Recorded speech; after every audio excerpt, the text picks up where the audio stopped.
Good morning, all of you. Today we will discuss arithmetic progression. Question is, in a given AP, if Pth term is Q, Qth term is P, so that nth term P plus Q minus n. जब भी आप prove करो कोई भी term को, nth term को या सम of nth term को, तो पहले एपी का ए और डी फाइंड करना है। क्या फाइंड करना है? ए और डी। तो अकॉर्डिंग टू क्वेश्चन आप लिख सकते हो पीएफ टर्म यानी टीपी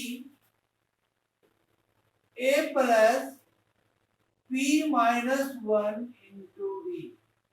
ये टर्म हम यही लिखेंगे, जैसे nth term T N equal to A plus N minus 1 into D.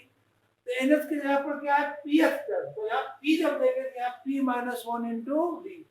According to question pth term this equal to दिया हुआ है, pth term equal to Q का इक्वल है, एंड क्यूथ टर्म, और इसी में क्यूथ टर्म भी है, तो क्यूथ टर्म को लिखोगे A plus Q minus 1 into D. Qth term is equal to P, ये पी का इक्वल है। अब ये दो आपका दिया हुआ है, to show that nth term, यानी इस दोनों के हेल्प से टू प्रूव करना है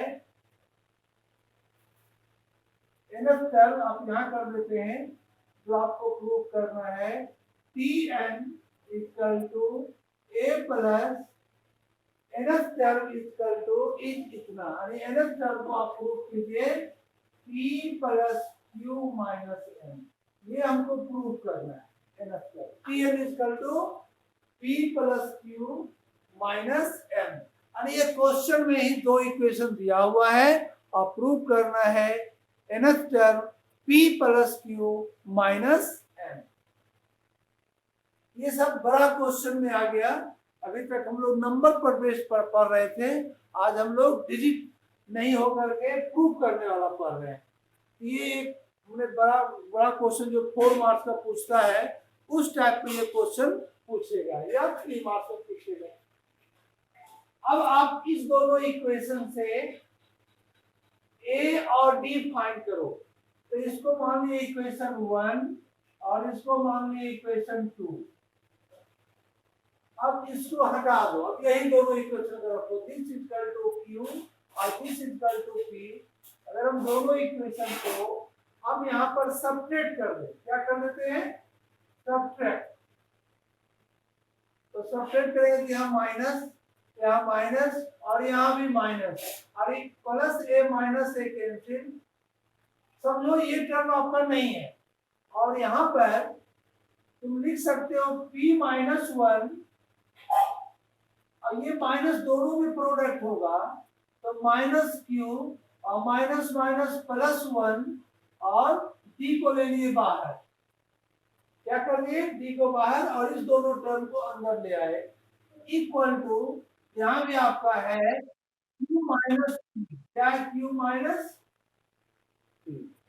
इससे आप d फाइंड कर सकते हो, माइनस 1 प्लस 1 कैंसिल, तो d इक्वल टू, अगर हम इससे माइनस कॉमन ले लें तो p माइनस क्यू दिखाएगा डिवाइडेड बाय, और इसकी ब्रैकेट में ही बच गया p माइनस क्यू। यानी d इक्वल टू माइनस 1। आप अभी एक टर्म निकाले, d इक्वल टू माइनस 1 निकाला। अब d के बाद आपको a निकालना होगा। क्या निकालना होगा? a। तो अगर इसी d का वैल्यू हम किसी इक्वेशन 1 में पुट कर देते हैं, d का वैल्यू कहाँ पुट कर दे? इक्वेशन 1 में।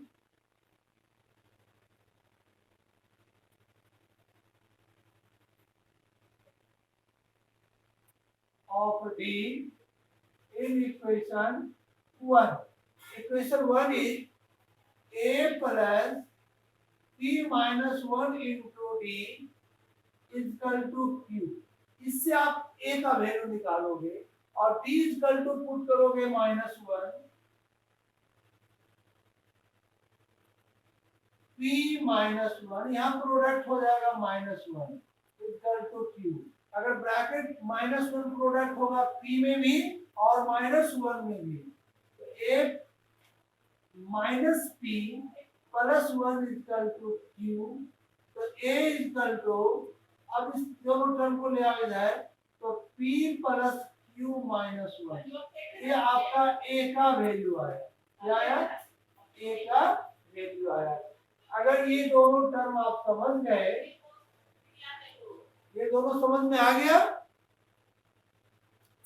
अगर आप a फाइंड करने समझ गए, d फाइंड करने समझ गए, तो आपका समझो ये प्रूफ हो गया।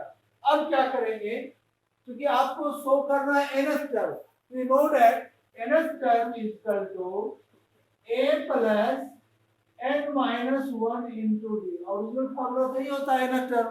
अब a और d का वैल्यू पुट कर दो, a d equal to -1, a equal to p plus q minus 1, a equal to p plus q minus 1, यहाँ a के प्लेस पर p प्लस q माइनस 1 और प्लस n माइनस 1 और d के place पर put कर रहे हैं क्या? -1, यानी इसमें -1 मल्टीप्लाई हो जाएगा।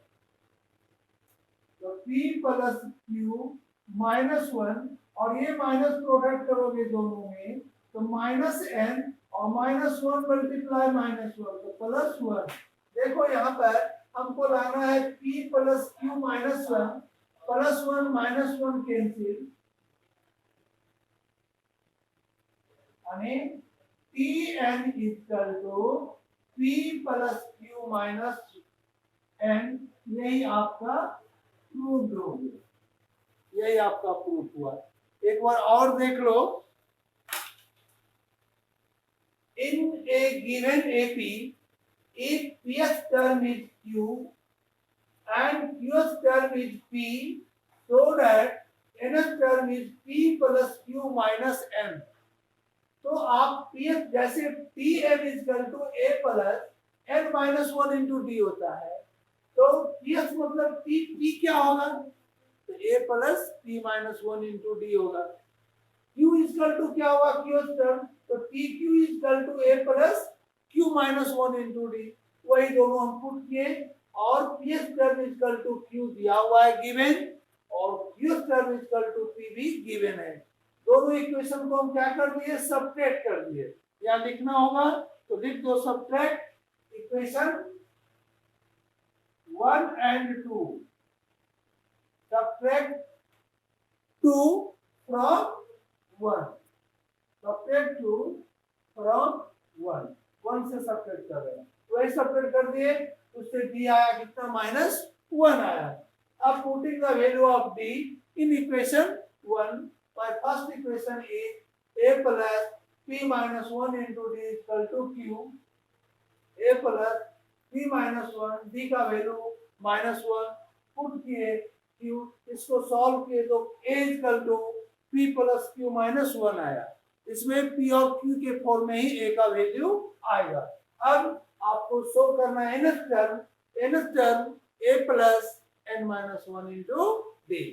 अब यहाँ पर a और d आप निकाले हुए हैं, यहाँ पुट कर दीजिए, a equal to p plus q minus 1 और d इक्वल टू -1, तो -1 प्रोडक्ट होगा n में भी और -1 में भी, तो n इंटू -1 -1, -1 इंटू -1 +1, +1 -1 कैंसिल, यानी p plus q minus n। यही आपको प्रूव करना था, p plus q minus n। Okay,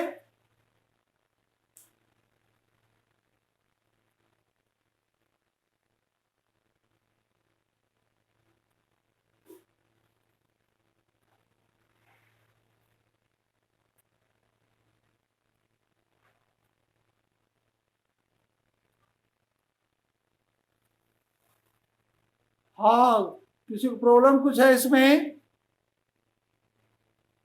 आकाश तिवारी,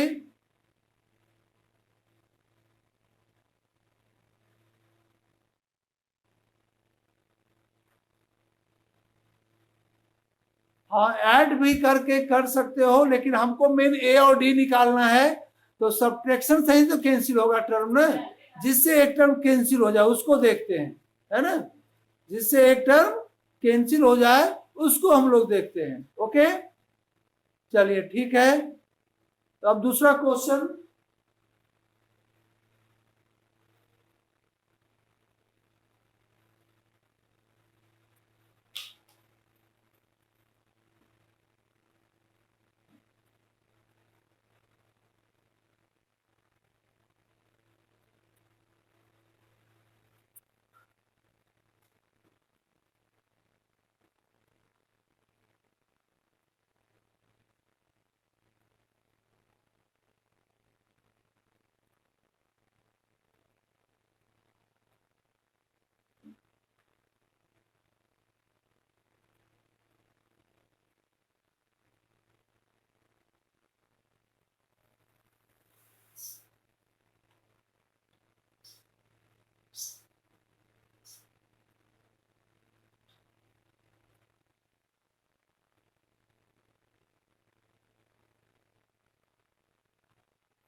एक क्वेश्चन है, find the 11th term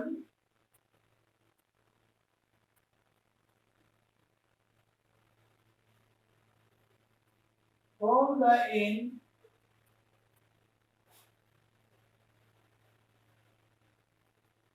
of the AP, और AP है 10, 7, 4, -62, ये आपका AP है, और इसका 11th term from the and. आप फॉर्मूला पढ़े हो स्टार्टिंग से, तो हम जानते हैं अगर कोई सीक्वेंस AP का हो जिसका फॉर्मूला है nth टर्म, अगर AP है A plus D, A plus 2D, और लास्ट टर्म यदि L हो, लास्ट टर्म क्या मानते हैं L, तो nth term from the and, nth term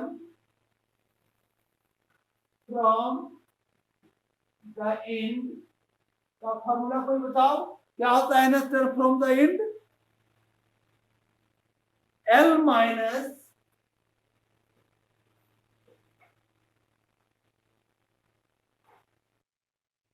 n-1 into D, यही होता है nth टर्म। ये आप पढ़े हो, आप स्टार्टिंग से तो पढ़े हो Tn equal to A plus n-1 into d, लेकिन nth term from the end, last से nth टर्म, तो last L minus n-1 into D, तो ये फॉर्मूला आपको याद रखना होगा। तो in this question A equal to 10, common difference आणि D equal to T2 minus T1, 7 minus 10 equal to -3, और last term L equal to -62। L क्या दिया हुआ है? L equal to -62। तो फाइंड द 11th टर्म। अब यह स्टार्टिंग से नहीं फाइंड करना है, nth टर्म से फाइंड करना है। So we know that nth term from end, ये फॉर्मूला होता है L minus n-1 into d, L equal to -62 minus, और ये n आया nth टर्म, आपका 11th टर्म क्या फाइंड करना है इनसे? 11th टर्म, 11 माइनस 1 और कॉमन डिफरेंस इक्वल टू -3, और -62 माइनस, और यहाँ 11 माइनस 1 10, और 10 इंटू -3 -30, और अब इसको प्रोडक्ट करोगे तो -62 और +30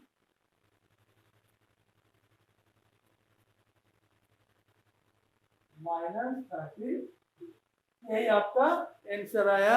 11th term from the in से, the 11th term from in is -30। 11th term from in से क्या आया? -32 आया। बताओ क्लियर है? इसको प्रॉब्लम इसमें क्या बोला? हेलो,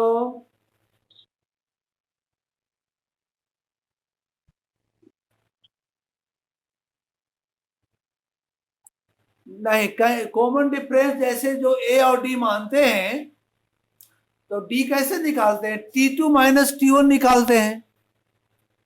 T2 माइनस T1 यानी 7 माइनस 10, जो पहले केस में जैसे निकलता था वही यहाँ पर कॉमन डिफरेंस आएगा। हम अलग से कॉमन डिफरेंस का कोई अलग से मेथड नहीं, वही डी रहेगा।